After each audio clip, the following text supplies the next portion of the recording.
We're getting professional. What do you consider container gardening?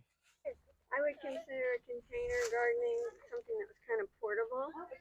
Like I could have it over here this year and over there next year. Yep. Very good. What about you?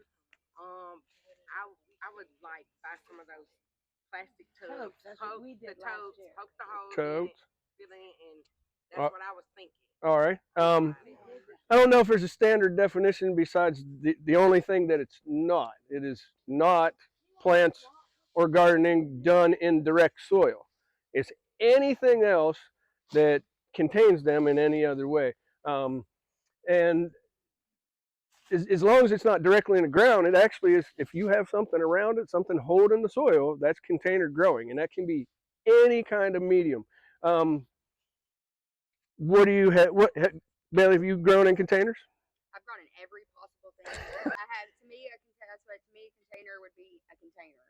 Meaning if it contains it. If it holds the soil. Yeah. Exactly. So I mean, I've done that from eggshells. And I mean, like to start seedlings or something. These are yours. This is your prize. Yay! Um, containers. Yeah. And you can see it works. I like to use these. Starter containers. Yes. Now this is all recycled material. I have a prize for you. Thank you. Oh, I'm missing my other one. What did I do with it? Where's my? Did we leave them up there on the table? Excuse me, 1 second. They are on the table. No.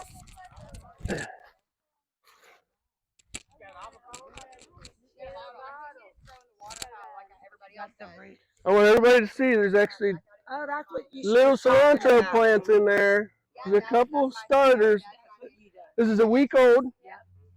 So I just kept the eggshells because now. Right. Not, yeah. I mean, you can use store bought, I suppose, maybe organic, but technically, if you just buy like regular store bought eggs, they don't have the sheath and the coating. Right, their shell's softer. Yeah, like if you ever, like, look, I got an egg in there. If you take the piece of it, like if you have fresh eggs, you'll tell like their eggs, like they're hard to break. Way harder. I mean, not the eggs, but the shells, they're harder. Way harder. harder. There's also like an inside coating on these, so it's like a film. It's like almost like you need to take that off. like paper almost. Yeah, and you can a membrane. There you go. And you can just peel it off. You pop it over. Yeah. I that y'all did that. I start them like this in the shell, and then when I'm ready to plant it, I crack the bottom, set it in, so it can take root. Well, it's fertilizer. Now, I will say this: people, I had calcium. And I had the thank you. I had the misconception like I'm gonna drop eggshells all over my yard where I plant everything, and it's just gonna. No, it takes like a year and a half. Yeah. Okay. It does. Yeah. It takes a while. Even with our compost here, I mean, we're hot. We can get really hot. So yeah. I mean, I have quite a few compost spots in my yard. I love making them. And I have a trash can one that's been out there for over a year. And I mean, it's a black trash can. It's hot, but it takes. 7 to 9 months even in that with full on just heat for it to. Yeah. If you can't turn it enough. Dehydrating them in your oven and then putting them through a coffee grinder. I run them in the blender.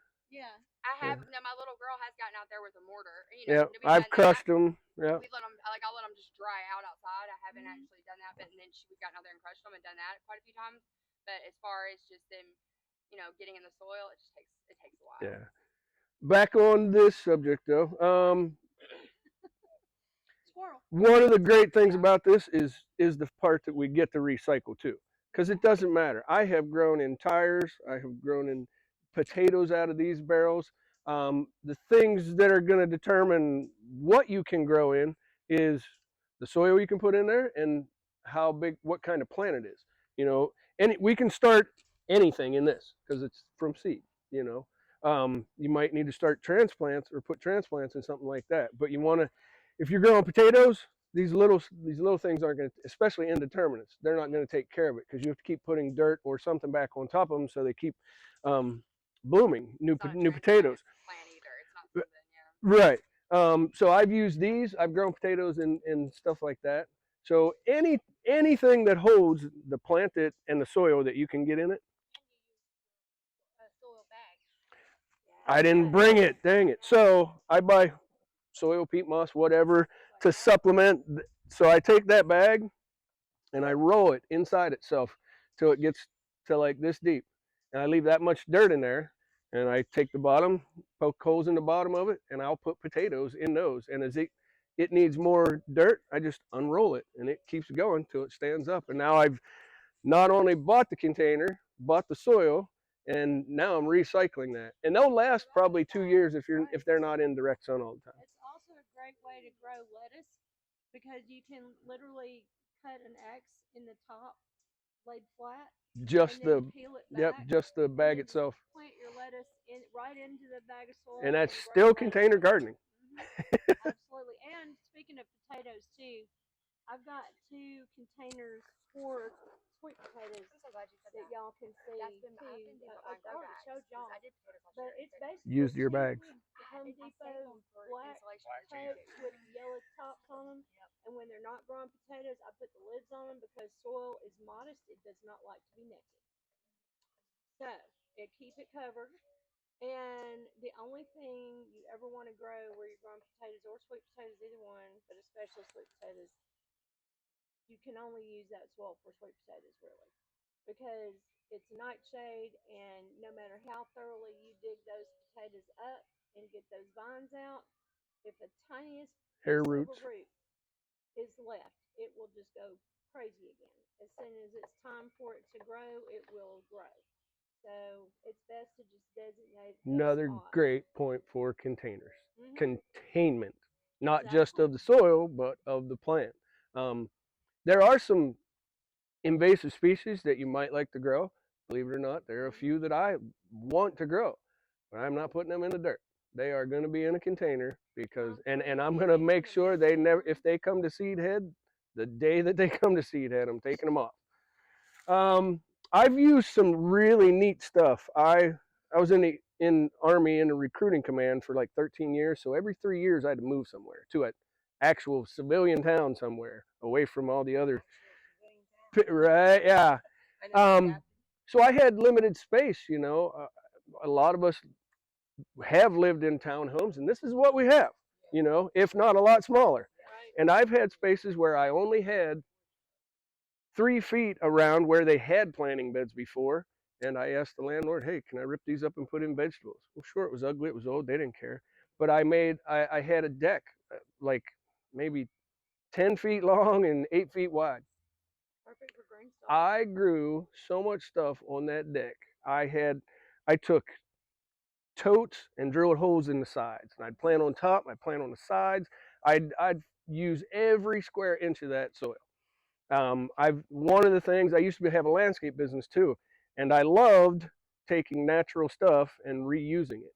There were trees that I'd cut down that dried, and the center, the hollow core, just came out of them. And I would take those and drill some holes in them, fill them up with dirt, put something on the ends to hold it in. Driftwood. A lot of times you can find driftwood with holes in it, and it is so neat looking to incorporate that in your garden.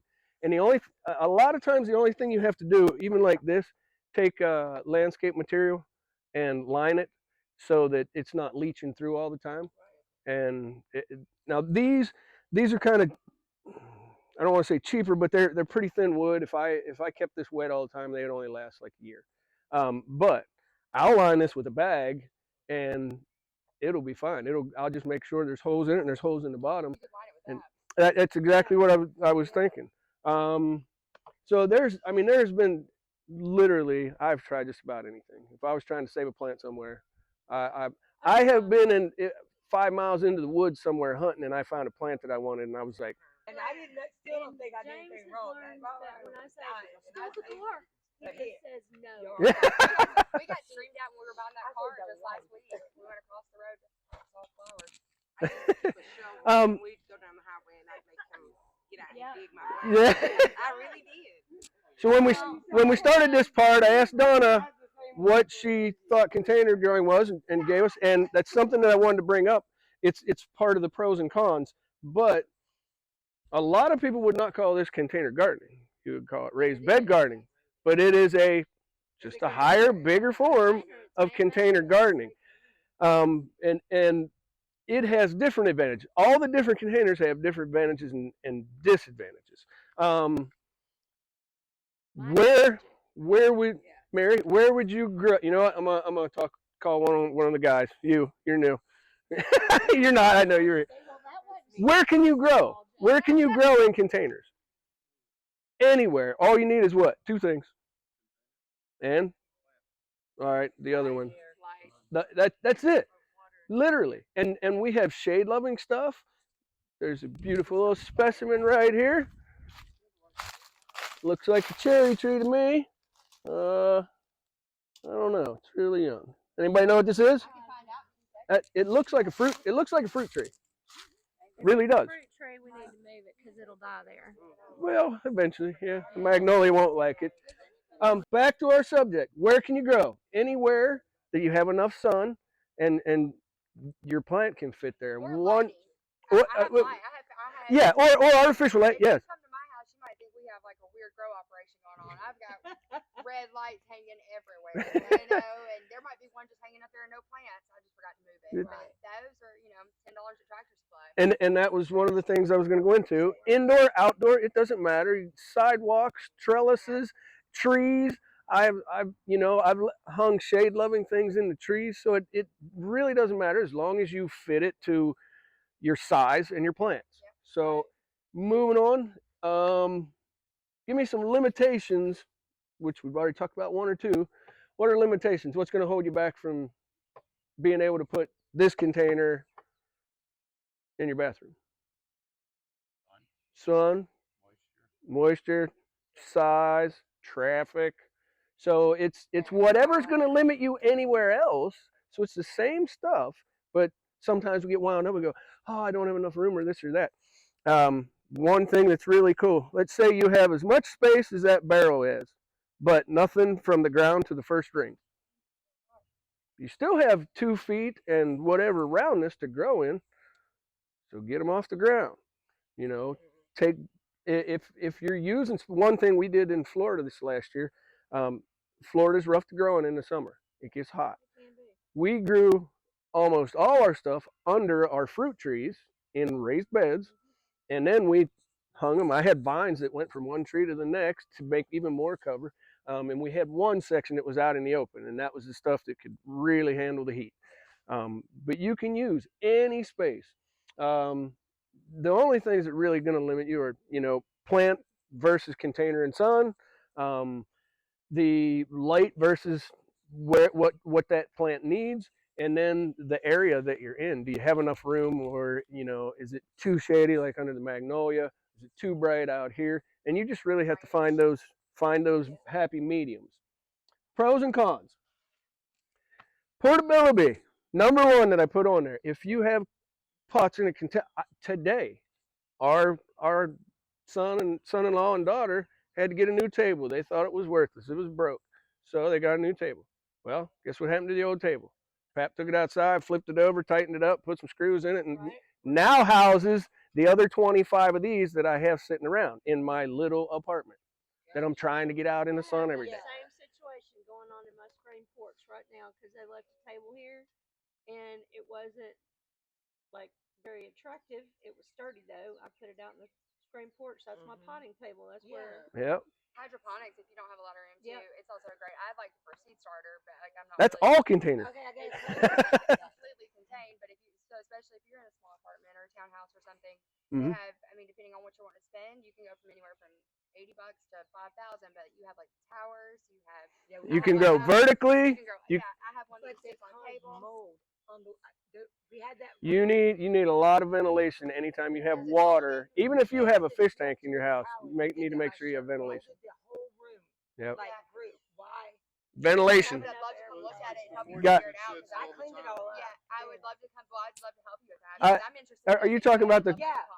You talking about the closet? We haven't cleaned it yet. behind the? In that little sunroom or whatever. They Oh, have not the. all Okay. the It's. jewelry making and chair now. It's- It was it's- just that those in there. I'll bet it's ventilation It had to have been because the moisture stays there, but it has nowhere to go, Yeah. We never turned it on. and that'll make it even worse. That's the condensation buildup, and you're in Alabama. It's So humid. we should have put in Oh. another room. That, I had my Yeah. kitchen. Yeah, I have it just anywhere in your house, really. That's one thing about hydroponics that you can put that thing. I mean, we have like a screen in back porch. You can technically go on the back porch because it's self-containing. It's got its lights. It's got a hydroponic system. You just have to control the temperature. Yeah, well, I mean, you mash a button, and depending on your growth of what you're growing, whether it's vegetable, herb, fruit, you just mash your button, and it's going to come on certain times of the day, certain Yeah, hours. that water. Lights and everything. And so, I mean, it didn't matter if you're, in a sunroom or a closet. I Right. mean, it's not going to matter. You set it to its temperature and its water and its fertilizer. It's a genius thing. It is. Yep. Yep. It's a really Yeah, good because that'll keep them stable. You made me think of this, but when I was in middle school, Well, like, depending on if you have a self-containing one. So, like mine, Yeah, I but do you not. can I don't have to do anything. When I say But like, it's also with a really thermometer small, and so you don't yeah, have to worry mine's small. about I don't have to your really. water being 10 degrees cooler or warmer. Yeah, than no, one Ah. thing with the bigger ones, It's like just a if, really yeah, small you have to reservoir. if you turn them on, but like with the bigger ones, so if you're like to get your water temperature because it needs to be warm, obviously. Yeah. I think you run them for was it 12 to 24 hours before you ever plant. Yeah. But once they get to that point, I mean, if you're not like It's letting just it using a deplete- little bit and a little if bit. you're not letting the reservoir completely deplete, you're adding like mine. I add nutrients weekly, and so I add water about weekly. Uh-huh. I mean, I And may it be keeps- adding a quarter of a cup of water or Right. something. I mean, But not just enough to keep change it it. level. But that's just always a great idea. They can be pricey. I'm like, I have a basic Chinese version one, but it works. hey, as long as Yeah. it works. All right. Pros and cons. Ability to use unused areas. There are lots of places where it looks like, oh my God, I can't do anything there. It's just old bricks and leaves laying there. Well, why not make it life? Use the stuff, use the areas that you can use. And if you think you have an area that's too shaded, look up shade-loving plants. Yes. If you think it's too sunny, plants that love the sun. Yeah. And experiment a little bit. Here's one thing I prescribe to everybody. Don't spend $10,000 to jump in. Spend $10 first, and then $100, and then $1,000. Don't jump in and go, I'm going to buy it all and I'm going to save the world today. But Because you're not going to. Like you're saying, you don't have to spend like I You- haven't spent much. I grew so much crap last year. I did not know what I was doing, and I just grew it. And- I didn't spend anything. I mean, we got all the limits. There. You're not, What did you say his first? What did Good you say your old first rock one and was? roll. My first. Pros and cons. Oh, the first one was portability, being able to move the smaller pots and stuff. If Now your it's plant not doesn't so like much where as it gets bigger, but there are even people that are using stuff this big and putting them on casters, and they move them around because they have maybe a big concrete pad. So it just depends on what you're working with. What are those Um, straws called? Those metal, Like what are townhouse. those called? Like What? like you go to like Trash Bar Home Depot. They're like the one of our metal relatives tub or straw. Oh, the You know what I'm talking about? feeders, Kinda, yeah. water, cattle waters, cattle feeders. I saw a guy the other day. They use. He had some on wheels, and that's what he was Yeah, they work really well. I went to Tractor Supply and just bought a horse feeder. Yeah. That's exactly what I'm talking about. Yep. Yeah. And you And drag then those the around. end of it, You're doing the plastic ones? Oh, really? There's They have skids or something on them? Oh, they got a plate on 'em? Got metal skids on 'em, but I'm old. I hear you. Around or bend over. Yeah. They're up waist level. That's what I love. Higher stuff. Yeah, they have their own. Yep, you can move it and angle it. There's a nursery up like down here. She's a Korean woman. Her husband was before she's been here. I mean, when I tell you this woman has the most beautiful nursery you've ever seen. Thousands, and that's exactly what she looks like. I'll tell you. Yeah. You would love her. You would. Do a field trip on some. Right. Hey, well, and we're thinking about that too. Everything. We have that in discussion. We've been talking about doing a field trip for a while. All right, pros, companion planning, and not just hey, you put the three sisters together, but this is small. Check this out. I have some garlic, and we just found out was a actual. It's not a true blackberry. What was it called? Something blackberry. Yeah, she looked it up. I don't know. Well, I thought it was a miniature. She thought it was a miniature rose, and I did too until it put a bloom out, and I said, well, that's not a miniature rose. If it's little bitty white bloom, yeah. it's gonna be this little. It's Just wild blackberries. Yep. They're just it's definitely in that family. Something. It had a different name though. around here, you plant But- them to get big. But companion planting, and one thing that's cool is you can put flowers in that help bring in pollinators Yeah. and that help keep away the bad bugs.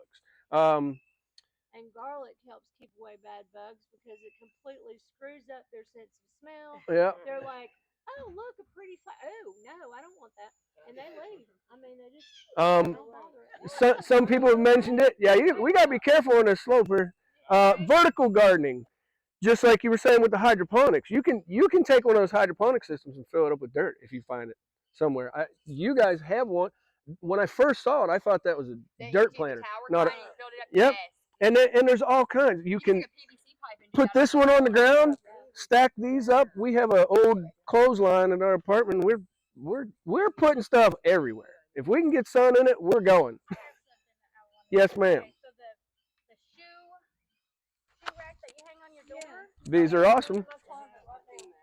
So I went and got the 6 like solo cups with the clear ones with flowers on them. Red Solo cup. I put a bunch of little rocks. Here's a rock that I just bought. Yeah. And then That's about that much That's better. charcoal because it doesn't have drainage. Okay. There's no drain in the stuff. So a little bit of charcoal.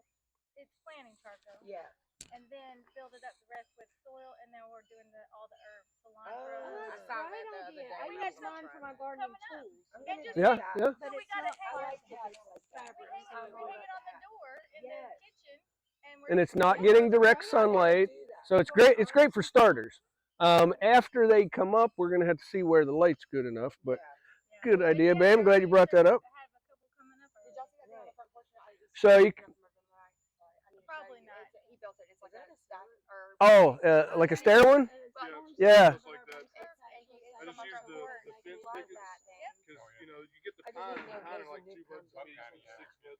And I bought the cedar, so they were like 3 something. Just cut 2 angles on it so it leans against the side of the house. Oh, okay. All right. You did the leaning stair. Okay, cool. It grew herbs all year. I mean, like I was. I mean, even something I thought would have died out with weather, they kept. It still stayed. Wow. These next couple are probably for me, probably the top 3 of why to do this. Number 1, less pests. You're not at ground level. Even at this, just having this container this high off the ground, there's way less pests that are going to get in there because some of them can't climb that because the way their legs are made, they actually have little claws that they crawl around. And some of them just won't like being around that. And yet there's not enough food for them anyway. So there's definitely less pests. And the more you get it off the ground, the better it is. Less disease because it's not touching the ground. The molds, the bacterias, and all the things that are at ground level are not there now.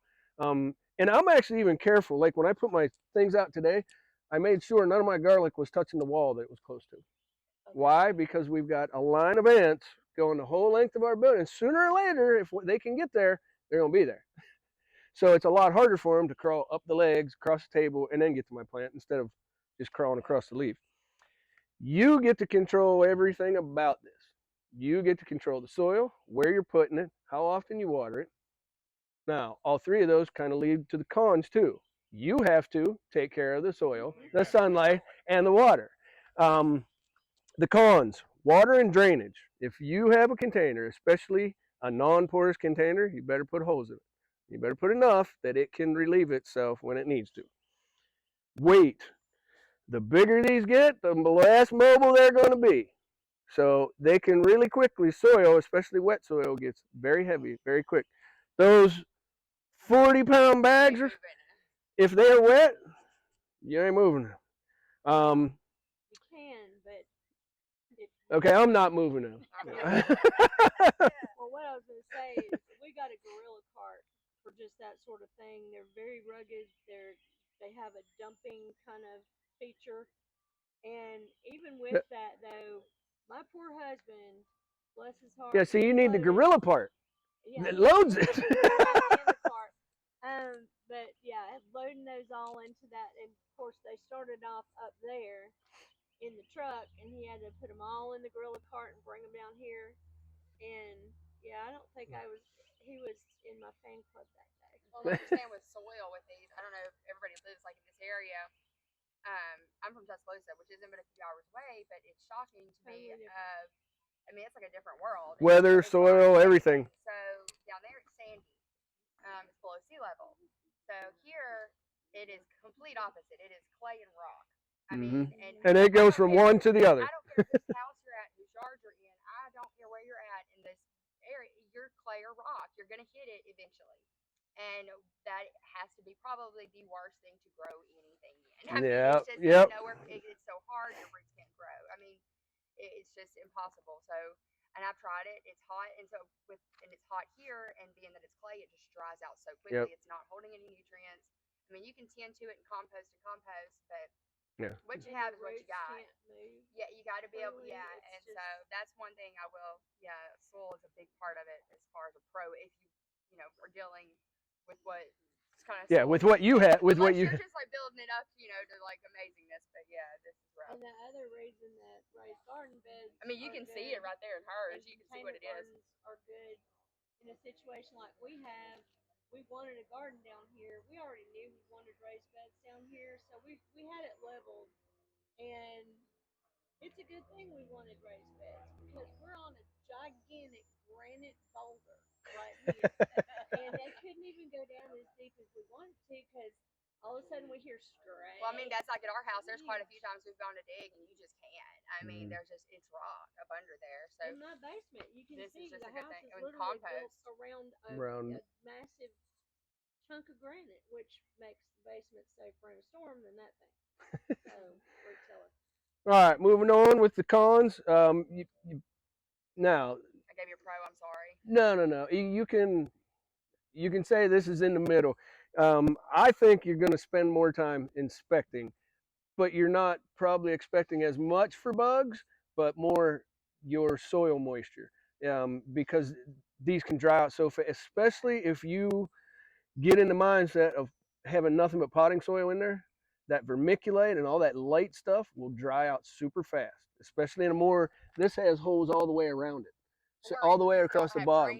Complete opposite. Complete opposite. You're gonna So have mold and it's done for. so you have to be watching pretty much every day. Aesthetics. Well, this doesn't look too bad. I'm sure this isn't making the Vogue list. This might. It's pretty hot. Eggshell, probably not.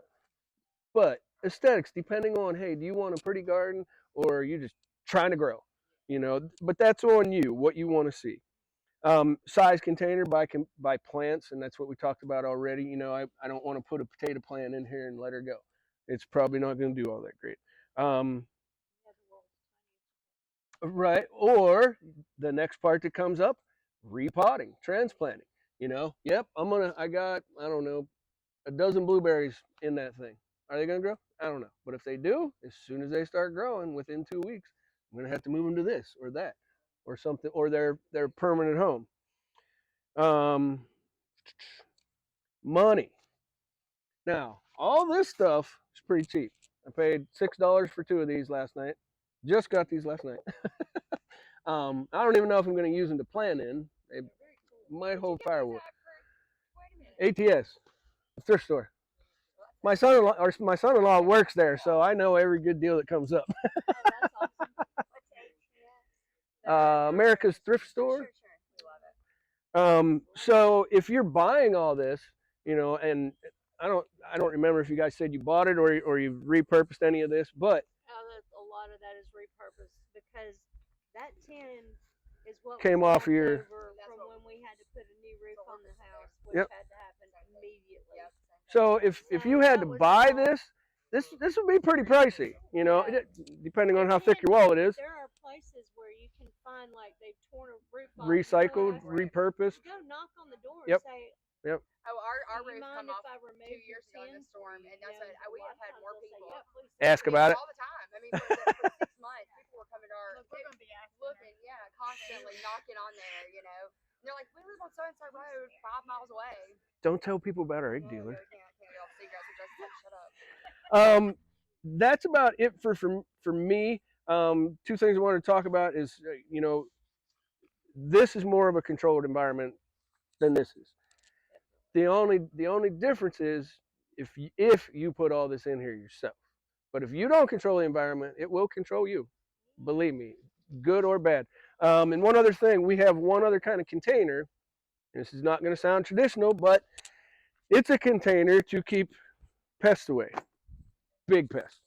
Ones that grow about this long and this high, have long necks, taste really good. We bought a chicken coop that is built like a carport. Tube metal, lean to, you know, carport. Yeah, 9.5 by 26 feet long, and it comes with a bird mesh on it, so a tough plastic, almost like a construction netting, and then we're going to take and put cattle panels eventually around the whole thing. And this is our temporary fix because we don't live on our land right now, so we're not going to be there every day. But that's where our garden is going to be. So we got to drive 20 minutes every time we want to go to the property. But we don't have enough room to grow here. So we're going to take this and make a container and take these kinds of containers and put inside of it so it's up high enough, it's not on the ground, and we can control as much as we can control it. So that way it keeps the small critters out of it and it sturdies the coop. so we're going to put ground level garden beds. I have Or one question about that critter thing. Yep. Because when we moved here, and I had never in my life seen one of these outside of a zoo up close and personal.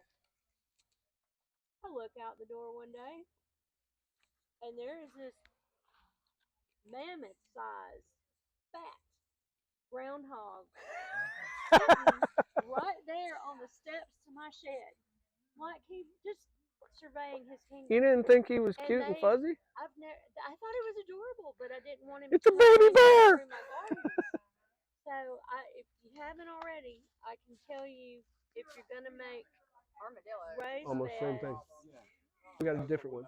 If you're gonna make raised beds, I'll show you a trick for that. It still lets the earthworms through and all that, but you see that bunch of wire back there? Oh yeah. Put Yep. that under your raised bed. Yep. And then you let the earthworms come and go, but it'll keep the groundhogs from Groundhogs. and moles. Yeah, that's like one by one galvanized. Or a lot of places. I don't know when they started calling hardware cloth. Like Like- things that they're not like ears aren't attractive. Yeah. Yeah, every plant that's on the outside is going to be either a host for pollinators or a host for things that want to eat the pollinator or eat the One bad thing bugs. about container gardening, if you're doing like traditional container gardening with dirt or soil, especially on a bigger level like raised beds, is people I think, and even for me, you're a little shocked at the cost of soil. Dirt Yep. is They high. say to fill it up. Well, that's what I With- mean. That's with what the I'm saying. natural But stuff. so that's what I'm saying is like a lot of people. I have friends who've done this. They've gone in, like you said, people go in and spend all this money really quickly, and you can spend when it comes to gardening to do something for self-sustaining for your family. It can be really expensive. And so you can spend thousands of dollars on dirt, easy. thousands. Yeah. And like even, I mean, if you were just trying to fill up these, if you had dirt brought in, you're looking at a couple of, I mean, quite a good. I mean, it costs more to I'm actually have it gonna delivered address than it that. does. To Yeah, have it for the bought. actual It's more to soil. have it, but so like with compost, and here, I mean, even though our soil sucks, we're in the perfect place for compost. It's hot, it's humid, it's gonna break down. It's just You have gonna to work it. and, Yep. but yeah, you have to work it. But I mean, it's just gonna break. It's so hot here, and so that you build, like you were saying, you build up, big. But that's one thing. This isn't something that if you're wanting to build this and planning this year, that ain't gonna be cheap. Hmm. That's not because Unless you know somebody. yeah, I mean, but that's something that in order to build these up in a manner of not costing you, out the yin yang and composting. I mean, you can use everything. I put everything in our compost. I mean, I Yep. do like a green brown matter, but from paper to limbs to food, but it's got to break down, and it's Yep. It's going to take a while to break Takes a down. while. So this Yeah. is probably where Wayne Or comes you in get though. mushroom compost Wayne from did. Wayne. Before y'all start ordering from Wayne, I need a dump load. I'm first in the chute. I need a dump load. Do you? The small bags or the big bags? Yeah. Yeah. I'm We just moved here, so everything. gonna need a truck. Everything is inflated. It's a good start. And I did try to do my Yeah. little garden, but I'm like that. Between the heat and Circle. the heat misses this heat here is deadly heat as far as I'm concerned. Yep. And then the ground they had to take care of it. So Yeah. You just keep feeding it. oh no, we was here last summer. You keep feeding it. It burned everything up Yep. in my garden. I have never had a problem with tomatoes. I might have got 6 or 7 tomatoes. I've never had a problem with tomatoes. I actually had better luck with tomatoes. Oh. than I did with Huh. I never heard that one. My tomatoes are enough I share with my whole neighborhood. Yeah. Hell yeah. It's all good for it. I mean, I'm not like, I think we'll go prices and things like that, but like, what would a truck be? Like a load, or I don't know, like a bulk load. How does that work? If we buy it by the bulk, Okay. buy it by the bulk, it costs $20 a yard. Okay. That's what you're saying. when do you want to do it? He's probably going next week. I can go next week. Let me know. Yeah. I'll pull the money out of the bank. But he needs some. We do have some of our backyard. Yeah, I got about 6 yards left laying in the yard right now. Yeah. Anybody have anything they'd like to add to containers? Something you did, something different, something new? One little thing. Yes, ma'am. If y'all haven't heard of this, it is like the most awesome thing, and that's the green stalks. They are an American-based company. It's a company up in Tennessee, family-run, family-owned. They make these containers that stack on top of each other, and there are different pockets all the way around. Oh yeah. And there's a dish in the top that you put in the water and also the fertilizer, and it goes through the entire planter. And they have different sizes, and there's some that are shallower for things that don't have a big root system, and there's things that have a bigger pocket for bigger things. People grow tomatoes and pumpkins and all kinds of stuff in these things, but you can also grow a really cool herb garden or flowers in them too. But they're just super, super neat. I've got 2 of them, and I really, really hated that I couldn't get one of them put together before y'all came, because I thought it would really help with your thing. Like in this situation, these beds were not the simplest construction. You didn't think my voice was carrying. Not me. I'm not all those years in the theater have taught me to project my voice very well. But anyway, the method that we used on the wood is called shoshugiban. It's a Japanese method where you burn the wood all the way till it looks like crocodile skin. And then you scrape it with a steel brush. And then you rub it down with oil. And when you do all that, your wood is waterproof. It is fireproof. It is antifungal and antimicrobial. So nothing bad can happen to your wood. There are buildings. No, exactly. Because there are buildings in Japan that are 700 years old, built that way, and they did it one time, and they're still standing.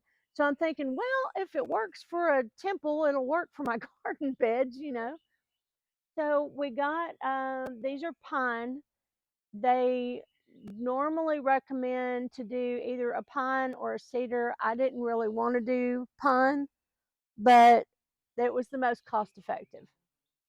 So, and the most readily available.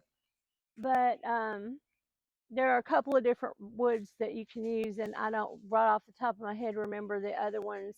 I mean, you can get really highfalutin with it and use oak if you want to, but I wouldn't recommend it, because unless you want to spend $7,000 a bed, I just don't think that's practical. But right, so then these beds up front do not have this system, but these beds back here, those 3 beds right there, all are self-wicking. And that was another one of my Mad Hatter ideas. We had watched several videos on self-wicking beds, and they had the entire bottom and up the sides covered with plastic. And I was like, well, yeah, that'd work, but there would be no life in those beds. No earthworms can get through that. And it's just, you know, that's kind of sad, because what are you going to do? Turn your bed into an earthworm farm and your earthworms are captive? I mean, that didn't sound practical to me. You can stop. Um, so I designed a system where we built a reservoir in the beds, but it is basically a rectangle box that has no base. There's no floor. Underneath everything in the beds at all, there's that hardware cloth. So we've got the wire on the bottom. Then on top of that, we've got these rectangular boxes. And the boxes are also shoshugiban. And then on top of that, we have 2 layers of 6 mil plastic wrapped completely around those boxes. every surface of those boxes is covered. So hopefully the water never causes the wood to rot, or I'll be dead before it happens. Okay. So each of the boxes will hold 84 gallons of water. Then around the boxes, before we put any water in it, and this is important, we used that soil that had been scraped off when we did our leveling, and we packed it around along with some branches and some other things. Didn't want to go too hugelkultur with it because we wanted that to be a pretty good, solid resistance against the water pushing the wood out. And that seems to have worked really well because that's not going anywhere. Although I was delighted to find out there were lots of earthworms in it. And if you look, you can see the dark areas in that soil. So that soil is not dead. It's not just clay. It has got a lot of life in it. And we will be using that, whatever's left of that, to plant our potatoes in probably, and maybe our pumpkins. But anyway, going back to the box. We get the box in there. We've got the hard clay soil all the way around the outside of it, and we fill it up with water. And then in the each one of the reservoirs, we had. Let me see if there's any out here. I was looking for them too because I was going to use them for containers. Right, because they're great containers. Okay, just so you know, like the cinder blocks like that. But these are a little different in that because each of the reservoirs is 12 inches tall, and they have cinder blocks that are made just like that, and the sides are 12 inches wide and 12 inches deep. So you can lay them on the sides with the holes kind of going this way, and you want to cover a pretty good area because on top of that, even though it comes all the way to the top, you're going to lay down another layer of hardware cloth, and you're going to lay down some weed fabric. And the reason you do this is because once you fill up that bed with soil, you don't want the soil just draining down into your water because eventually it'll just fill it up and then you won't have a reservoir anymore. So you got to make sure you can keep as much of the soil out of your water as possible. And then we put, I'm sure you can probably see them just sticking up, those black posts. We've got a piece of PVC pipe down into the middle of the reservoir, or off to the side a little bit, I guess, really. And those are how we fill it if there's a drought. So theoretically and hopefully, we'll get enough rain that it'll just keep them full. But if we don't, I've got a rain catchment system up there. I can fill them up with rainwater that I've saved. And then we don't ever have to worry about them drying out. Just every so often, you just need to make sure you top off the tank, basically. And then you put good soil on top of that. And I've got everything covered in straw that is as seed free as possible. But if there's one or two seeds in it, that's okay because it's so easy to just pull up the little wheat that comes out. You know, it's like you see it, you know what it is. It's not something you planted and you just go doink and it's done. So that's easy. The other thing we did is all of the screws that hold this thing together are put in at an angle, and it's 3 inch, or I think it's 3 inch decking screws because they will not rust, they will not go away, they're going to be in there for the duration. We built this so that there are supports all the way down to keep the tin from buckling from the soil coming in the inside of it, because I've seen that happen. It's not pretty because once it happens, you're done. You got to just rebuild the whole bed. The other reason we built it with these extra little pieces right here, as thick as it is because we're going to have a ledge like this running around all four corners. Because, you know, if you're out and you're weeding and you're doing the things you need to do, checking for bugs, all that stuff, and you're just bending over the whole time, it really gets to your back. So this way I can sit on the edge of it, reach into the bed, and it's plenty sturdy enough. It's not going to put too much stress on the bed. And I can do my job without having it, you know, fall apart. But that will also be Shishugibon. And I had wanted to maybe do a demonstration of that while y'all were here, but it is so wet down there right now because we haven't got the grass in there yet. We're going to cover this entire inner part with Bermuda grass and just let it go crazy. And in my opinion, I would like to kind of angle that bank up and just let it be what holds the ground back. He wants to build a retaining wall. We will see who wins that war, but my idea is way cheaper because that is the thing. I am cheap. And that soil, by the way, y'all keep your eyes on the Home Depot soil department in the garden department and any other gardening place because if they have a ripped bag, they will mark that way down. We got all of that for $2 a bag because I mulched my just entire house for 60-something cents a bag. All yeah. Opelika Home Depot. Yep. I always do that too.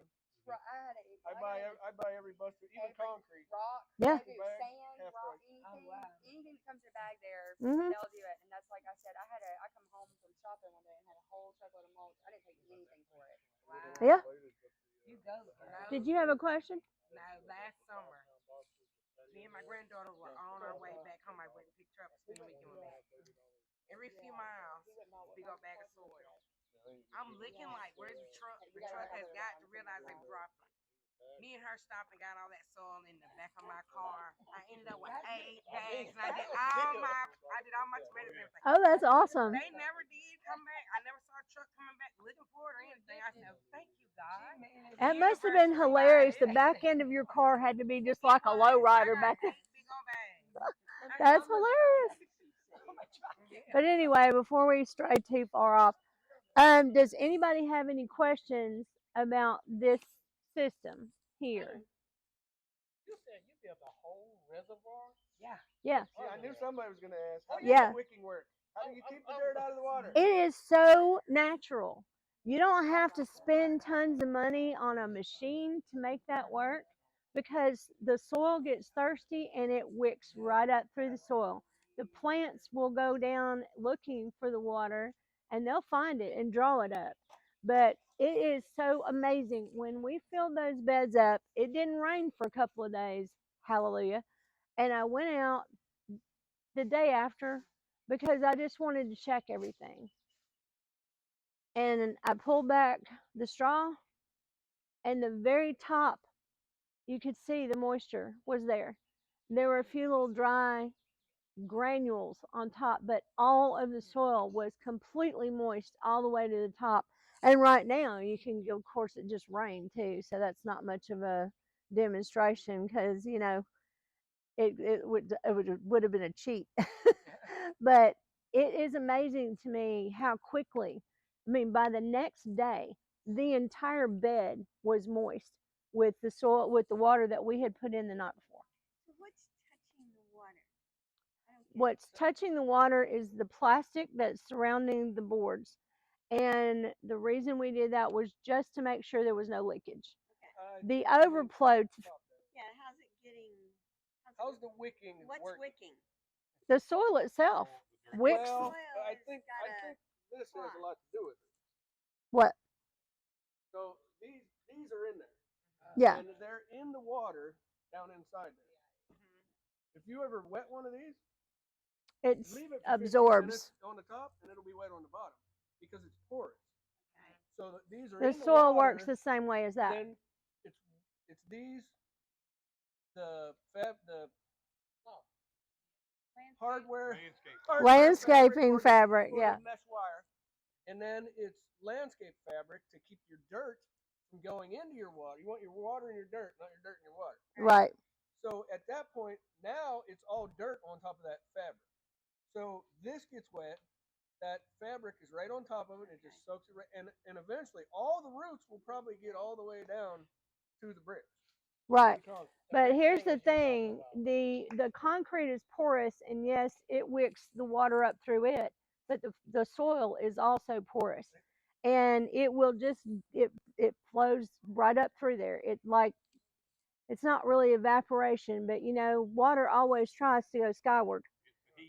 So yeah, and you eventually just end up having damp soil all the way to the top of the bed. You can do a smaller version with terracotta pots. You can put You two can, terracotta yeah. pots together and then fill from the top hole, and it'll wick out into the garden around it. Yeah. What is the name of that called? It's it starts with an O. Guile bottle. Is that what it's called? Yeah, they're the coolest things. It's just a little, and you bury it in the garden, and it does. It just. It's a clay pot. The regular clay pot with a neck. Together, or are they individual? They are, and I've got a picture that I posted it on the gardening page on the Gypsy community page, so you can go back and look at it. But the the say the rectangle is like this. That's your wooden rectangle, and then you've got your concrete blocks down this way, just like that, and they're just a couple of inches apart, so that you don't have a lot of room for there to be a sag in the middle of it, and they're exactly the same height as the bed. So there is a completely flat surface there. And it's it's like the coolest thing that the idea I came up with, there was a concrete block that already existed to just make my dreams come true. But I have to say, when I first brought it up, he looked at me like I had just lost my mind. I was thinking that way too. Yeah. Because I'm like, how do you keep your dirt out of your water? And it took me a day or so to figure that out. But how do you keep it solid now? Because the water's got a lot of pressure. Right, the way that the woman's video that I watched had done hers is she lined the whole thing with plastic, and then she put a lot of river rock. I mean, it was like river rock that deep in the bottom of her beds, and she had perforated pipe, and she had stuff on top of that. And I was like, dang, she's got money. Yeah, right. You know, I wanted to do this cheap, and I wanted earthworms to come up naturally into our soil. So by building the reservoir, which is you've got 1 foot on each side that goes straight, it's just all dirt and soil and nothing in there to inhibit any growth and any earthworms or anything like that. Right, and the micro what is the word I'm looking for? Yes, thank you. Of the soil, it'll all just have all that space to just be, you know, and that's what I wanted. And the great thing is, and she had made these overflow pipes that came out and all this stuff. You don't need to do that. So her area was probably a lot wetter. Her area was a lot more expensive, and it probably worked just fine. But you know, the way we've got it set up, when when the water gets up to the top of that reservoir, it comes over the sides, and guess what? It drains down into the ground where it's supposed to go. And then if it's too much for the beds, it drains out from below the beds. And when we plant our grass out here, it'll water my grass. So it's just a win-win-win. And then, of course, these have absolutely no bearing on anything as far as the reservoir goes. But I highly encourage anybody that has a small space, grow vertical. As much as you can, grow vertical. These are just one cattle panel looped over like this, stuck in either side. Yeah. We have grown beans. We grew Kajari melons on them last year. We have grown blue butterfly pea flowers, which I'm going to turn y'all on to those later on because I'm going to bring some flowers. And first of all, they're beautiful. They attract pollinators and hummingbirds like crazy. But the tea you make from the flower is the most gorgeous blue color. It's about the color of Wayne's shirt. It's called a blue butterfly pea. And you don't eat the pods. You don't want to eat the pods. But the flowers, not only do they make a lovely tea that calms you down, it's not, you don't want to drink a lot of it because it can give you a little headache.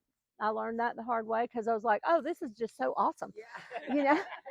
But one of the fun things my granddaughter particularly latched onto was we made a bunch of that tea up, and you add a little lemon juice in there and it turns purple or like a neon pink even.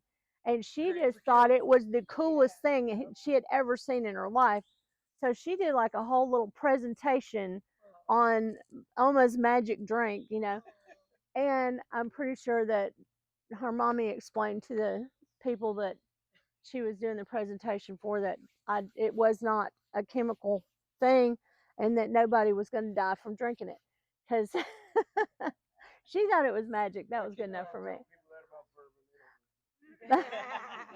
But anyway, that is one use for it. It also makes the most beautiful fabric dye or wood dye. You can make wood stain out of it.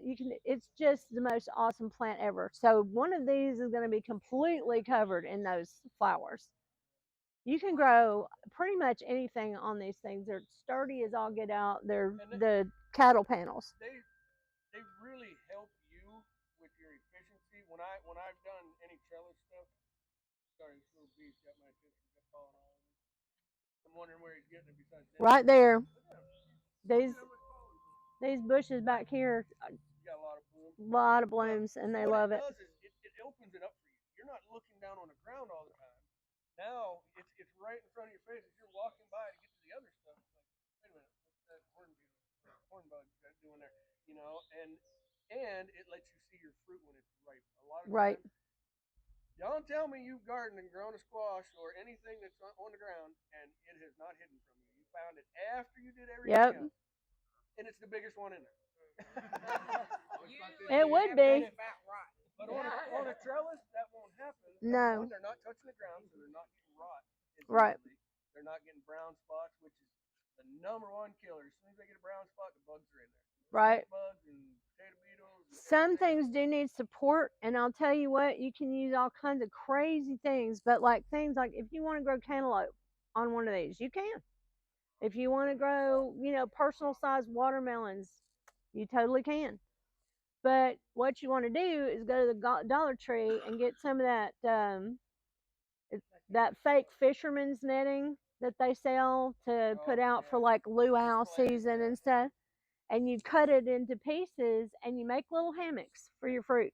And you have to spend the time to do it, but like you come out, or you can take old pantyhose or knee highs or socks even, but I wouldn't cover the whole fruit with socks. But you can use anything and the other great thing I found too was, you buy a bag of oranges or clementines or something like that, and they're in that little netting that's obviously food safe plastic. You cut those up, use those for hammocks. You can come up with a million creative ideas to keep your fruit from falling off. Because the only way you can tell a Kajari melon is ripe is when it falls off the vine. And if you let it hit the ground, it is over with. But that's another thing that y'all are going to get to experience because hopefully, knock on wood, my Kajari melons do fine this year. They like heat. They're from India.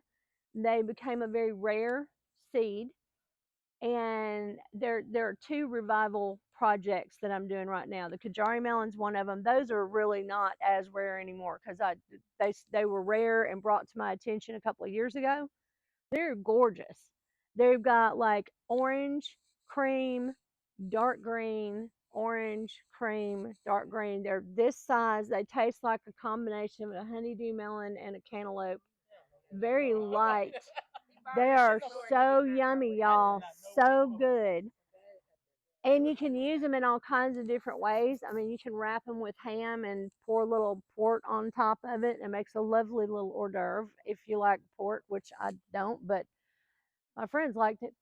They're really easy to grow once you get them started, and they will do their thing. They'll climb that trellis. You don't have to constantly be out there trying to train it. It'll do on its own. But you do have to support those fruits. And the blueberry peas are the other thing that's probably nobody here has ever heard of, but definitely you're going to see it here, and I'm going to share those. But the other thing that is also a passion project of mine this year, and also very practical for people that have small spaces, is the dwarf tomato project. And the Victory Seed Company is doing this thing where they are trying to promote dwarf tomatoes. Dwarf tomatoes are amazing because you still got a lot of fruit, and people that have nothing but a patio can grow them. People that have a bunch of space can grow more of them, and they're very, very manageable sizes. So like somebody like me who, as much as it gripes me to say it, I have a disability and some things are just a little bit beyond what I can feasibly do without being in bed for a week afterwards. And when I have a tomato bush that is 8 feet tall, even if I single stem it and just keep it contained as much as possible, it's a lot of reaching and a lot of struggle with a full size tomato. There are a couple of exceptions I will make because I just love the tomatoes that dang much. But these little dwarf tomatoes, you get the same kind of fruit. They are, in most cases, the fruit is smaller than the big old honking 2 pound tomatoes I like to grow, but they still have great flavor. They have been specifically bred for certain traits and characteristics. And on the site, each tomato, they tell you how the taste is. They tell you if it grows well in the South. They tell you if it's disease resistant or not. And they also tell you just all kinds of information that you need to know before you start planting something new. But I've got 4 different varieties that I'm going to grow this year. We're going to have at least one bed full of them. So we'll see how that goes. And obviously, I'll share seeds at the end of the season. But anyway, if anybody else has any questions, then I'll take those now. I don't know if everybody knows the big bed in the middle here is strictly for my comfrey plants and for some echinacea. Comfrey, which is the greatest natural fertilizer in the world. You can make comfrey tea, which stinks to high heavens. I'll tell you that now.